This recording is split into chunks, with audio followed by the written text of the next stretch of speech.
ready.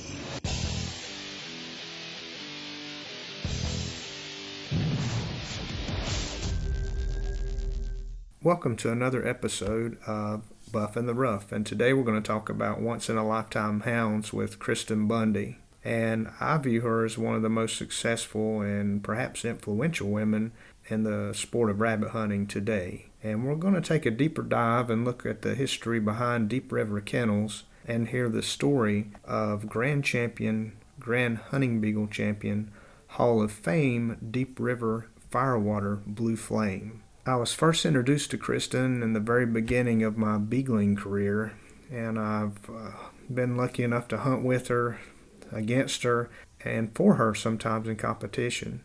And I've enjoyed watching her lay down the lead during gun season. And one of the things I've learned is that she's a very fierce competitor in both the field and on the bench, and she has a history of winning at the very highest levels. And from where I sit, she's extremely hard to please when it comes to picking a hound and campaigning that hound, which makes the story of Flame even more special.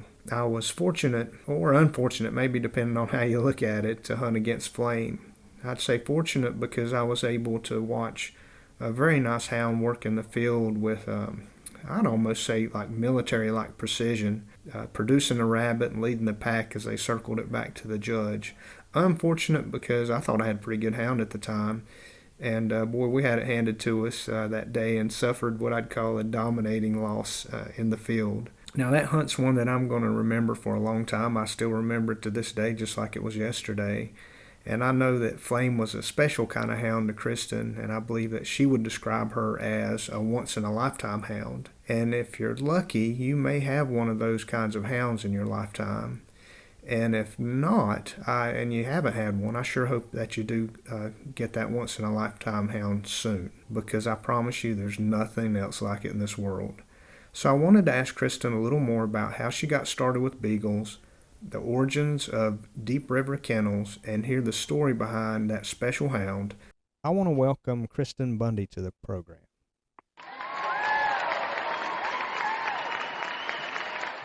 So, Kristin, tell us a little about yourself and how long you've been fooling around with hounds. Well, I'm Kristin Bundy, and I'm from North Carolina. Specifically, I grew up in Trinity. I've been running hounds now for almost 14 years, and I'm a school teacher. I teach agriculture. It's been a part of my life is about as long as the Beagles have. All of high school started out with them about the same time. Not much else to tell about me. My hobbies are hunting anything that's legal. So you're all in on hunting. All in on hunting. Rabbits are my number one pursuit, but during deer season, I also deer hunt, and I like turkey hunt as well. Really? I didn't know you turkey hunted. I do. I killed my first bird 2 years ago. It's probably one of the most exciting things I've ever done in my life. Had a great friend of mine who was also one of my teachers in high school. Called the bird in for me. Just awesome guy. He's now the mayor of the town I grew up in. Wow, that sounds like another good story. And I've seen pictures of you with some really nice deer. You've been able to harvest a couple really nice bucks. I have been very blessed in the deer woods. I like to say that I spend a lot of time in the woods running dogs. So when you spend a lot of time in the woods, I guess you pay a lot of attention to, sign and things that you see. And I guess that's why I've been fortunate is I just like to be out in the woods. So the more time you spend out there, I guess the better opportunity you got. Mm-hmm. Well, I call myself a horn hunter though. I just kind of, I go with intentions of meat hunting, and then something nice walks out, and then it's horn hunting. Well, you can't eat the horns, right? Right. That's right.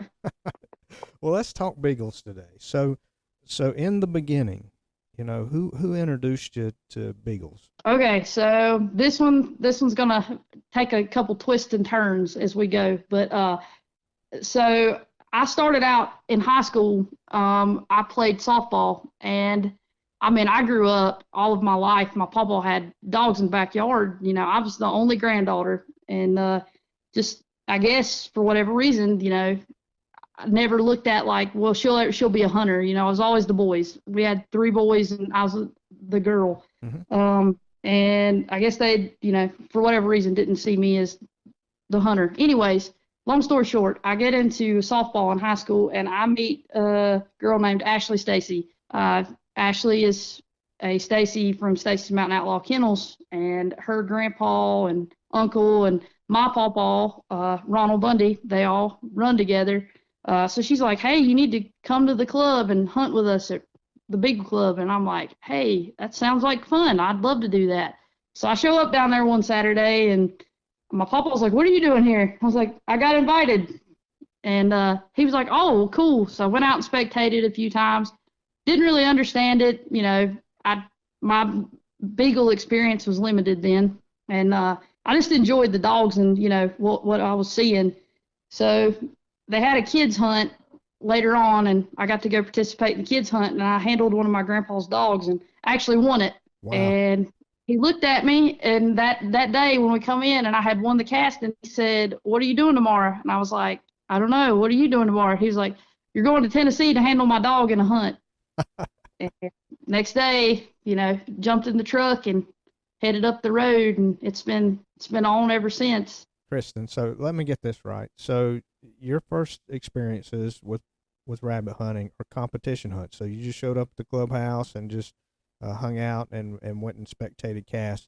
Then at the first opportunity you ever have to handle a dog, you win. Yeah, well, let's say that he gave me one of his at the time Grand Hunting Beagle Champions. He sent me out there with a good one. I'll not take anything away from old Dusty. He was a good one. But he sent me out there with a good dog, and I was against some stiff competition. Ashley, Jeff Stacy's niece, was handling as well, and at the time I believe Dylan Dennis was on that cast, and Dillis Baker was judging it. It was just us three kids, and we had a non-hunting judge, and I mean it was so fun. Like, I had very little experience being out there. But the first time I ever handled a dog, just put it on the end of the leash, go out there and strike your dog and have fun. So is it safe to say you were hooked right away? Oh, hands down. I fell in love with it, everything about it. I've always loved animals my whole life. I grew up with house dogs running around. We always had dogs and always been a part of my life. But getting to really, do something with them, that just changed the game for me. So you started handling dogs, like for Mr. Bundy and maybe other folks. Yeah. How long did that last before you wanted your dog? You want your own dog. So started out at, I would say I was 15 when I handled in my first field trial. And I started out, my papa wanted me to handle the best he had, because he wanted me to feel like I had a chance to win. So he would send me out there with, at the time, his his name was Grand Hunting Beagle Champion Deep River Dusty. I believe he was a Grand Show champion too. And he sent me out there with old Dusty, and Dusty he was tough. He was a good rabbit dog. He was as good as you'd want. And Dusty kind of built my confidence. Mm-hmm. I felt like I had a shot, and I guess that's what Papa was trying to do, was build my confidence up and get me excited about it. And then I guess I got into it pretty heavy. He bought me my first dog, which was mine and his shared together. We shared it. I claimed it. He shared it. He bought me my first dog in Jed, and I made Jed a champion and hunted him for a while. And then, got to the point where about 17, I started saying, about 2 years, I started saying, Papa, I think I want to keep some dogs at my house. Mm-hmm. And I think I want to start trying to, take care of them. Because for a while, I would just go down there and help him feed and, go meet him to go run or whatever. And then about 17, 18 years old, I'm like, I think it's time for me to start taking some responsibility. And then I'd say Jed stayed with him because he wanted to keep Jed, but he bought me a dog named Caddy. And I didn't G-haul with Caddy. He wasn't my cup of tea right off the bat. And I ended up letting him keep Caddy, and I got a little lemon-colored female named Scooter from a guy in South Carolina. And Scooter was my first dog I ever kept at my house. And what kind of dog was Scooter? Scooter was a really nice little dog. I actually championed her. She was rough around the edges, but a really good rabbit dog. Just as good a like, just didn't do like, didn't ever have to worry about her running off or running deer or anything like that. She was always pretty solid about that, but she wanted the front by any means necessary on a rabbit race.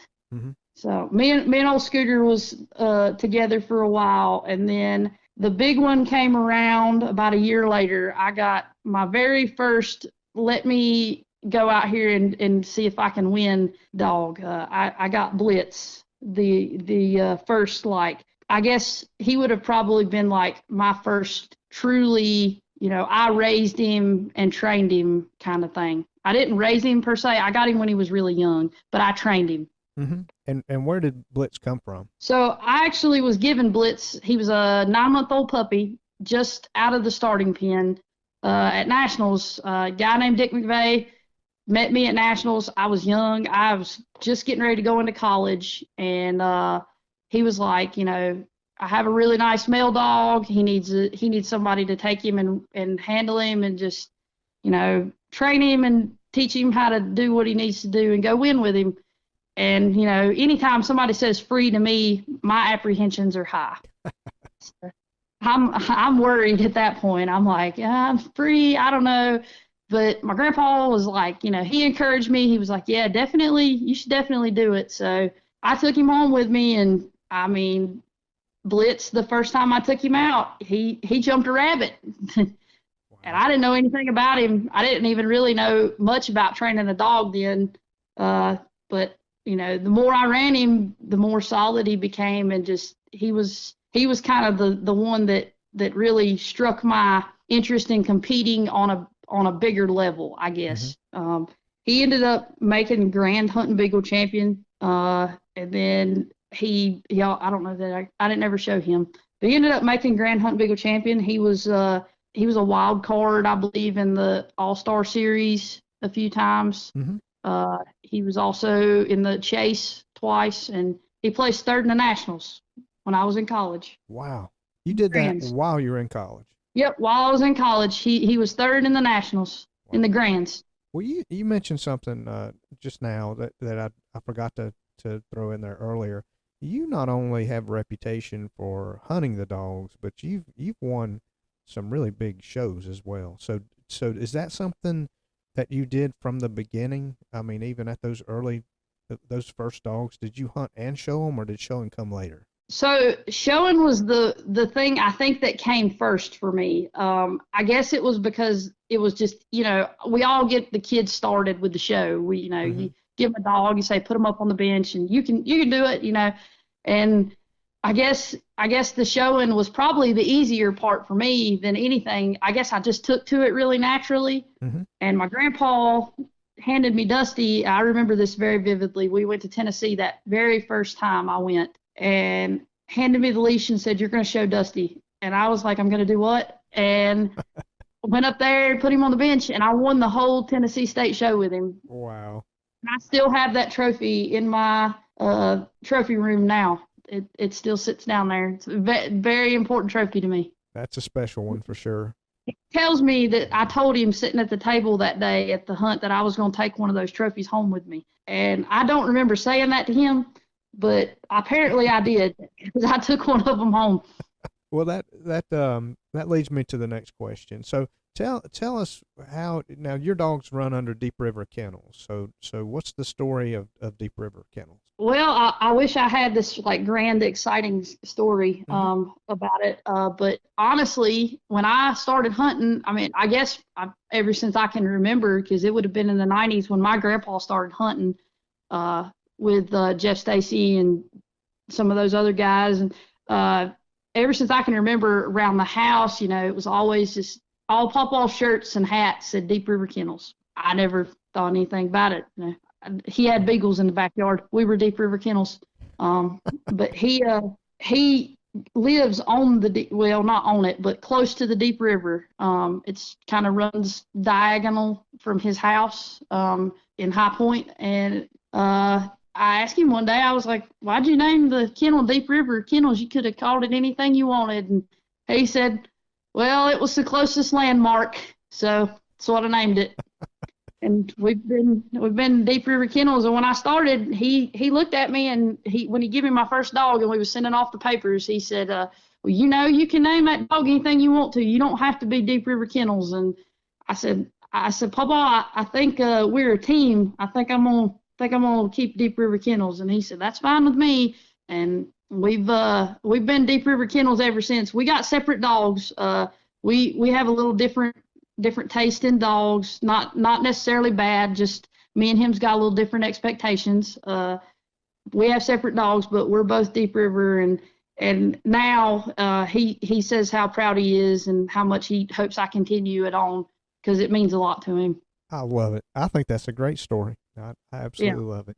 All right. So one of the things I wanted to hit hard today was, and I've had a lot of old timers tell me this before, if you're lucky, boy, you'll have a once in a lifetime hound, and maybe if you're really lucky, it's like getting struck by lightning twice. You might have two in your lifetime, but I think you may have had one, and it may be Flame. And I just was wondering if number one, you agree that she's a once in a lifetime kind of hound, and if that's true, tell us what that means. What is a once in a lifetime hound to you? And just tell us a little about her story. How'd you get her? How's she bred? And a little bit about her. Well, I would say yes. I would agree 100%. In fact, there's probably not a room in my house that doesn't have a picture of her hanging up in it somewhere, whether she's running in the picture or standing on a bench or doing something, or even just taking a selfie with me, because she took about a bajillion of those in her lifetime. But Flame was the start of, I don't even know how to even say it. Flame just, I don't know. She was just the epitome of everything I ever wanted out of a dog. Ever since I started hunting, from the time I was 15, all I ever wanted was a good blue tick dog. And my grandpa knows this to be true. He tried and tried and tried to find me one, and never could find anything that satisfied me. Mm-hmm. And when Jeff Stacy and Mark Overcash decided to make the cross of Sassy, Mark's female Firewater Sassy, to Jeff's male Stacy Mountain Outlaw Wildman, they made that cross, and they said, we'd like for you to take a pup if you want one. And I said, I'd love to. I said, if Sassy was blue tick, I said, if she has any blue ticks, boy, I'd love to have one. And they all made their picks, and Flame was left, and she was this beautiful little blue tick female. And they sent me pictures, and they were like, which one you want? And I was like, I want Flame. And I picked her out, and when I went and picked her up, I just remember how proud that pup was. She pranced around with her tail up, mm-hmm. was never scared of anything, just that same attitude she always had in the field. I always said me and her had the same attitude, because we were very serious all the time. She's always been that way. She was never a playful puppy. She's just serious mm-hmm. all the time. Well, and when did you know you had something special? Oh Lord. Well, she got her first place at 9 months old. I've been running her, and was real happy with her. Just it's this 9-month-old pup is just killing it. Straight out the pen the first night, she jumped a rabbit on her own and ran it. And it would seem like the more pressure I put on her, the more she would thrive. Mm-hmm. I would keep building these expectations up of what she could do, and she'd keep meeting them. And sometimes, you get a pup, and it's doing real good, and you get excited about it, and then it starts to let you down, and you're kind of like, man, I was really excited about this, and that pup just messed it all up. But the more pressure I put on her, the more she'd be like, hey, watch what I can do. And I took her to our qualifier, not a qualifier, I'm sorry. I took her to a hunt at Randolph County. Mm-hmm. And just hunted her as a 9-month-old puppy, and she won her cast. And then at that time we did winter's packs, and went out there on a winter's pack. And then winter pack is middle of the day. Mm-hmm. It's usually usually dry. I believe it was in March, so that's not terribly cold. It was probably a warmer day. And she went out there and she jumped the only rabbit against about a 5-year-old dog out there. Wow. And ran it and looked good doing it. And that just like, I don't even know how to explain. I felt like a kid or a proud mom whose kid just graduated high school. Like, I was so happy. So Go ahead. How long did it take you to finish her? She made champion at 9 months old. She actually championed at the nationals. So she championed in 3 hunts. Back then you needed a first place. She got her first place in her first hunt. She got her third place at the second hunt she was in, and then the nationals she placed third 2 weeks later, and that made her champion. Wow. In the registered class. Wow. That's pretty fast. Yeah, it was lightning fast. I've never experienced anything like it since. I guess I'm gonna be chasing it the rest of my beagling career. So as you continue to hunt her, continue to add titles, and I know you competed in a lot of national races with her. What are some of the biggest wins that you had? What are the ones that really stand out as hey, I really feel like this is a big deal? Well, the year that she won the All-Star Series chase, which would have been, I believe, 2018, might have been 2017. Mm-hmm. One of those years. I have the banner hanging in my other room downstairs. She had 28 cast wins in, I believe, 7 states. Wow. And I don't know that I could necessarily pinpoint a single win, but like just the year as a whole encompassed just how tough she was. Mm-hmm. She ran in every condition: snow, rain, heat, cold. I mean, it didn't matter what you put her in. She just performed consistently all year long. Mm-hmm. And I think that's probably the one thing that I loved about her, I guess, was that it really didn't matter what you put her up against. She was going to be what she was supposed to be and what she knew how to do. I mean, she was just going to do it. It didn't matter. And you hunted her in the world hunts as well. I did. How'd she do in those? I never fared too good in the world when I did hunt her. I didn't get to hunt her in the world but like 3 times in her life because mm-hmm. her heat cycle almost always fell on the world. I got you. I did get to hunt her the last world hunt she was in, which would have been 2 years ago. I won my cast with her, and it was probably one of the most impressive performances I've ever seen her have on a cast, hands down. It was probably her last cast, honestly. I don't know that I hunted her in another cast after that. Mm-hmm. But she caught 2 rabbits on that cast, one off the jump, and the next one at the end of a race. She come out with the rabbit in her mouth. Wow. The race was over. She come out walking with it in her mouth. Jumped probably every single rabbit but one on the cast, and was hunting against some very stiff competition. I take nothing away from those dogs. In fact, I bred her to one of the dogs on the cast.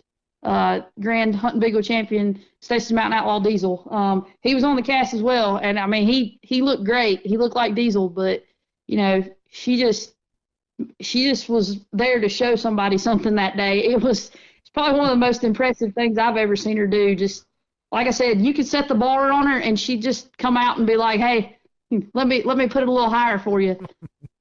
Well, can you describe her? I mean, how she hunted, what made her special, what made her successful? Absolutely. To begin with, when she was young, she was a really tight-mouthed dog. She wasn't a first strike dog. A lot of times she won just because she wouldn't take a minus or she'd stay out of trouble. I'll be honest with you, when she was young, she really loved deer. Like, it was like her first passion. But once me and her got that out of her system, we had to talk about it a little bit, but me and her talked about it and decided it was not for her. Her style was, just she was a grubby hunter. She wouldn't not hunt ever. If she wasn't hunting, you better take her to the vet.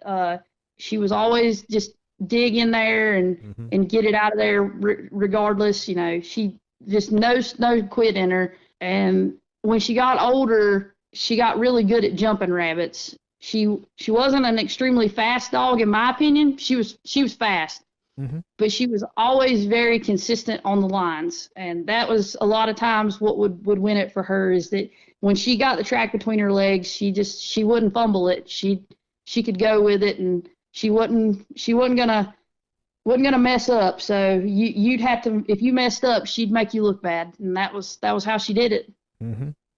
I would say her younger years were, she won a lot off of, just staying clean and staying out of trouble. But her older years, probably from 3 to 5, she won a lot by jumping rabbits. In fact, somebody said the other day that had ran with her when she was older, they said that they thought she could birth a rabbit. And honestly, some days I was wondering how she did it, because she knew where to look for them.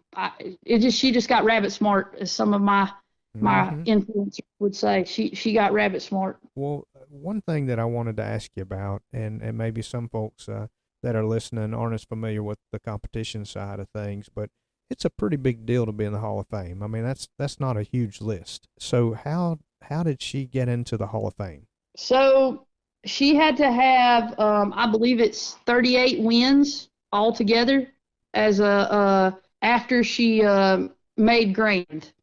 So she had to achieve grand first and then get 38 more wins after the fact. I believe altogether it's 57 wins, something like that they have to have overall to make Hall of Fame in the field, just in the field. And she achieved that. Actually was she was the first dog to achieve Hall of Fame status after it was enacted by UKC. Wow, that's a high bar. I mean, really, that's a high bar. I mean, so she is no doubt going to be what you measure everything else that you probably ever have. She's gonna be the benchmark. Absolutely, she is the pace setter for my kennel, 100%. I lost her back in August. She passed away to kidney failure, but I have very fortunate to still have 3 of her offspring here, and it's tough filling the gap there of that one being gone, right, for sure. Well, let's talk about it, because that's part of her legacy. First dog in the Hall of Fame. Certainly did winning at the highest levels for you.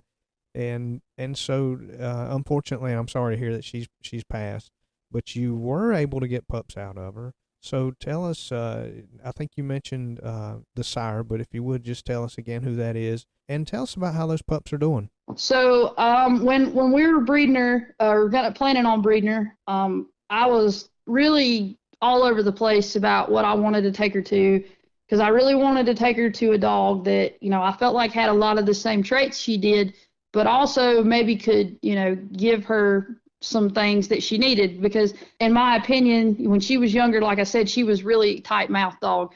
So she could use a little more striking power, because first strikes in field trials, if you don't field trial, they're very important. You need to be able to get struck in quickly.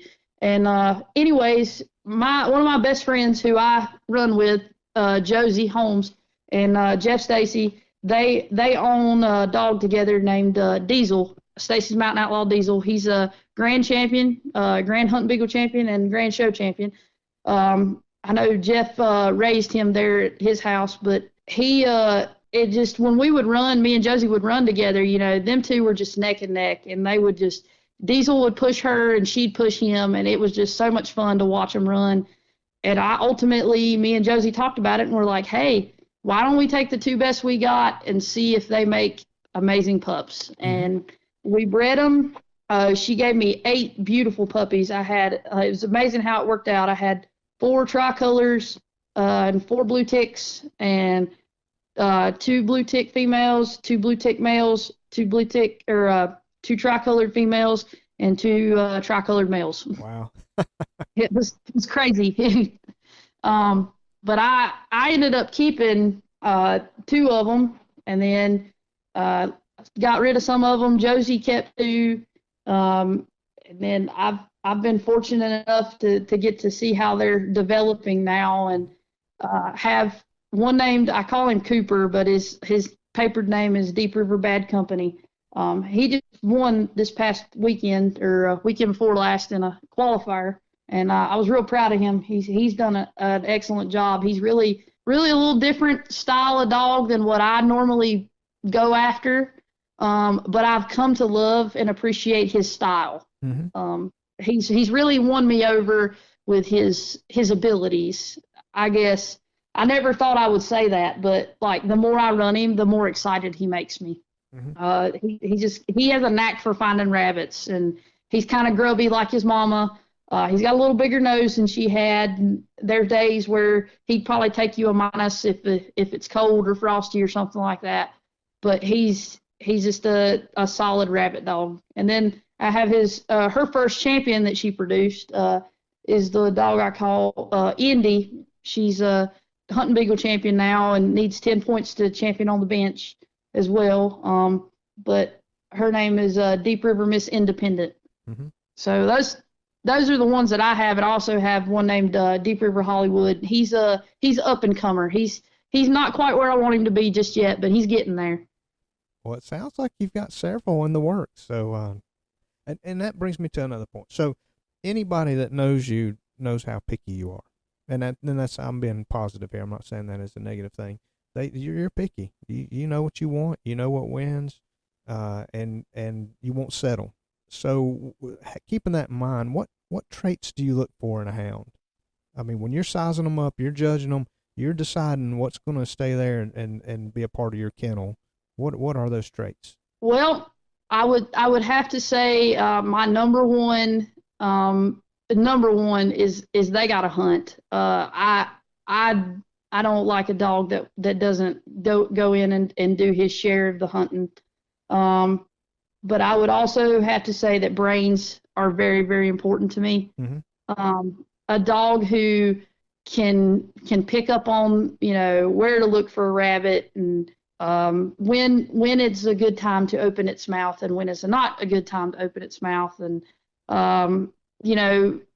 they're a lot smarter than we give them credit for. Mm-hmm. I think sometimes we overanalyze them. Because I know I do.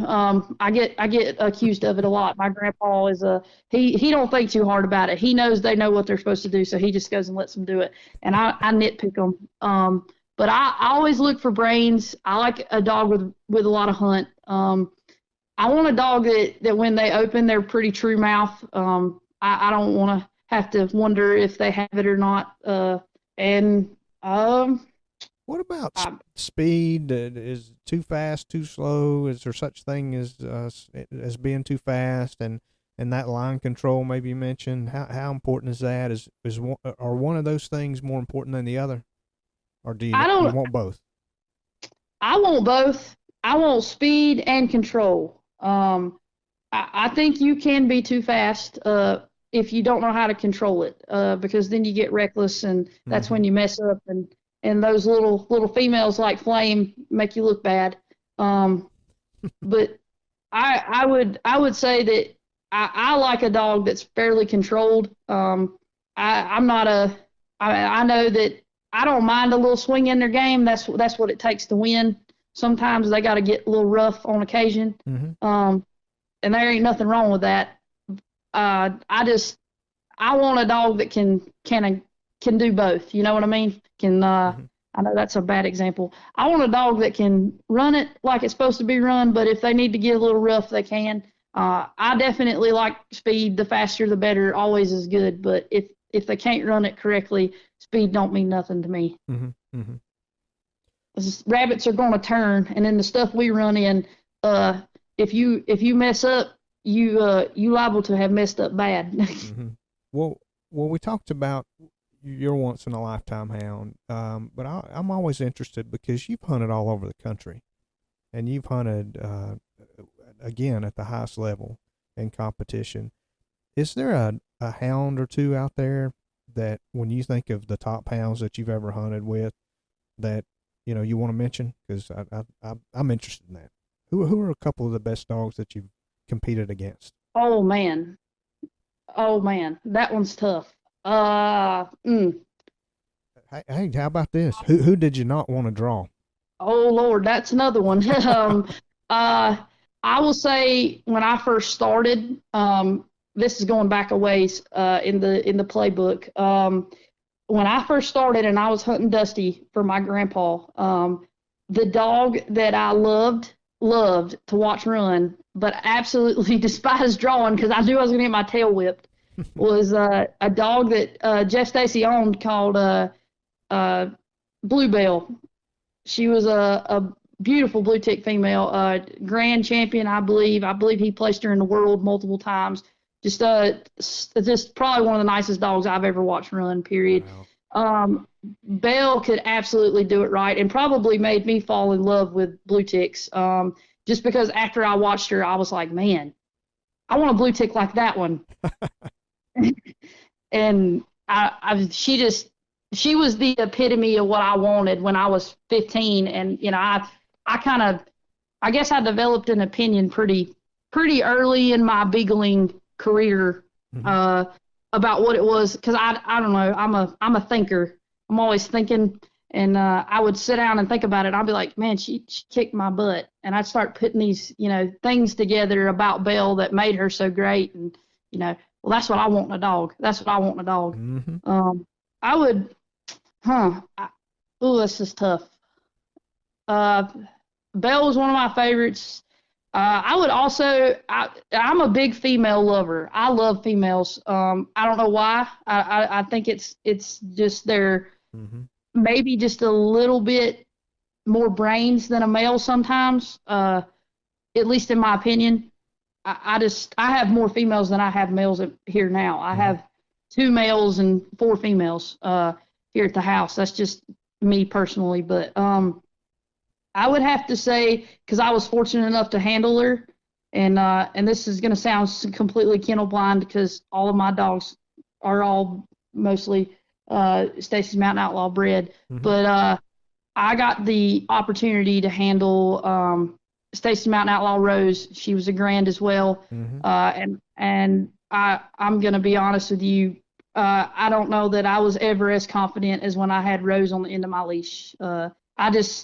I knew what she was capable of, and I was never scared to take her out there and try to win with her for whatever I needed to do. I got to handle her at the World and won with her for Jeff.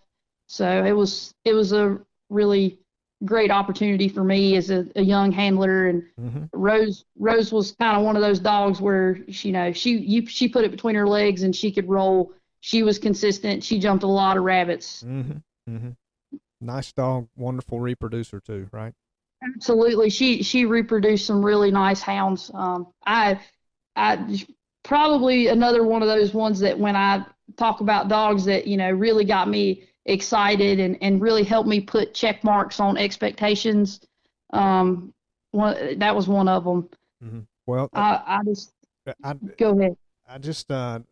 I can't get off of here without asking you just a couple more things. One is, I think your reputation for being a really horrible shot when you're out gun hunting is probably well deserved. I don't know, but how many boxes of shells do you go through in a typical hunt? Oh man, that's for sure the truth. I am a terrible shot, and we have tried to fix that, and it's just really bad. I don't even know what else to say. My excuses have become I really like to just make the rabbit run faster, and the dogs didn't need that one killed anyways. The more they run it, the better they get. So it's pretty terrible, but I do love to rabbit hunt. Like probably my favorite thing in the world is going rabbit hunting. I would rather go rabbit hunting than go to work every single day of the week. And some days most days, I would almost rather go rabbit hunting with all my friends than to go to a field trial, just because I just love to rabbit hunt. It's my favorite thing in the world. It's hard to beat. It really is. The Kristin, camaraderie, getting to hang out with all your buddies and everything, it's the best. well, let me make one more mention as we wrap up. But I don't know if you realize this or not, but you're a role model for a lot of young women and girls out there in the sport. And I don't know if you realize that or not, but do you have any words of wisdom for young girls that are wanting to get in this sport?